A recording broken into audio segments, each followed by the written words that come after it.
السلام علیکم ورحمۃ اللہ وبرکاتہ۔ دیوبند کی وجہ تسمیہ۔ حضرت مفتی امین صاحب پالن پوری صاحب نے فرمایا کہ حضرت مولانا قاری طیب صاحب رحمۃ اللہ علیہ نے ہمیں یہ واقعہ سناتے ہوئے بتایا کہ کیا تم جانتے ہو دیوبند کو دیوبند کیوں کہتے ہیں؟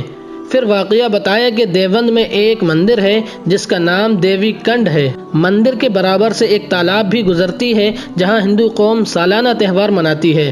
وہ مندر آج بھی موجود ہے جہاں ہندو قوم سالانہ تہوار مناتی ہے۔ آج کل اس علاقے کا نام چمار چودس ہے۔ صدیوں پہلے اس مندر میں یہ رواج تھا کہ تہوار کے موقع پر ایک لڑکی کو دلہن کی طرح سنوار کر اس مندر میں رات کو چھوڑ دیا جاتا تھا۔ صبح وہ لڑکی غائب ہو جاتی تھی۔ ہندوؤں کا کہنا تھا کہ لڑکی کو دیوی لے جاتی ہے۔ اس سے سب لوگ پریشان بھی رہتے تھے، لیکن کرتا نہ کیا کرتا۔ لڑکی دینے کے لیے لوگوں میں باری لگی ہوتی تھی کہ فلاں سال تم دو گے اور فلاں سال تم دو گے۔ ایک مرتبہ اس سرزمین دیوبند سے ایک مسلمان مسافر کا گزر ہوا۔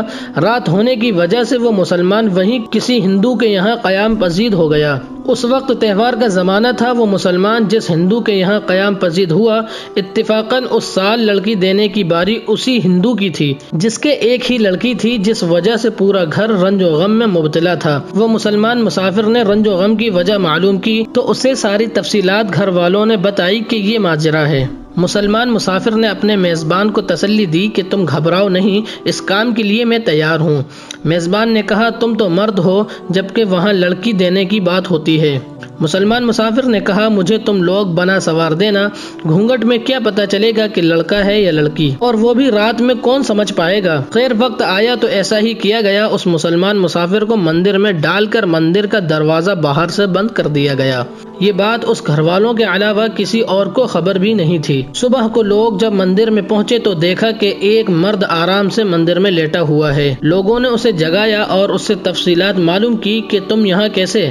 تو اس نے ساری تفصیلات بتائی اور رات پیش آئے واقعے سے بھی سب کو باخبر کیا۔ وہ واقعہ یہ ہوا کہ جب اسے مندر میں ڈال کر باہر سے مندر کا دروازہ بند کر دیا گیا تو اسے بھی ڈر اور خوف محسوس ہونے لگا کہ اب کیا ہوگا۔ وہ ذکر و اذکار میں مشغول ہو گیا۔ جب رات تاریک ہوئی تو کیا دیکھتا ہے کہ تالاب میں جو مندر کے بغل سے گزرتی ہے، مندر سے دور ایک کشتی ہے جس سے روشنی ظاہر ہو رہی ہے اور مندر کے جانب بڑھ رہی ہے۔ وہ مسلمان ڈر کے مارے قرآن مجید کی آیتیں جو بھی یاد ہوگا، آیت الکرسی وغیرہ پڑھنے لگا۔ کشتی مندر کے قریب ہوتی گئی۔ جب کشتی مندر کی دیوار سے ٹکرائی تو کشتی واپس بہت دور چلی گئی۔ پھر دھیرے دھیرے مندر کے پاس وہ کشتی پہنچی۔ جب دیوار سے دوبارہ ٹکرائی تو پھر سے واپس بہت دور چلی گئی۔ اس طرح 3 بار ہوا۔ وہ مسلمان مسلسل قرآن کی تلاوت کرتا رہا۔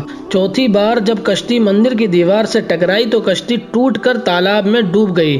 پھر مسلمان آرام سے سو گیا، یہاں تک کہ جب صبح ہوئی تو لوگوں نے انہیں جگایا۔ اس دن سے اس سرزمین کا نام دیوبند پڑ گیا کہ آج دیو کو جو لڑکیوں کو لے جاتا تھا اس کو دفن کر دیا گیا۔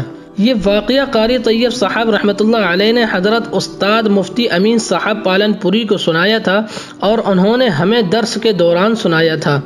میں نے آپ حضرات کے سامنے یہ واقعہ پیش کر دیا۔ آپ حضرات سے گزارش ہے کہ ویڈیو کو زیادہ سے زیادہ شیئر کریں تاکہ ساری امت مسلمہ کو دیوبند کی ہسٹری کا معلوم چلے۔ جزاک اللہ خیر۔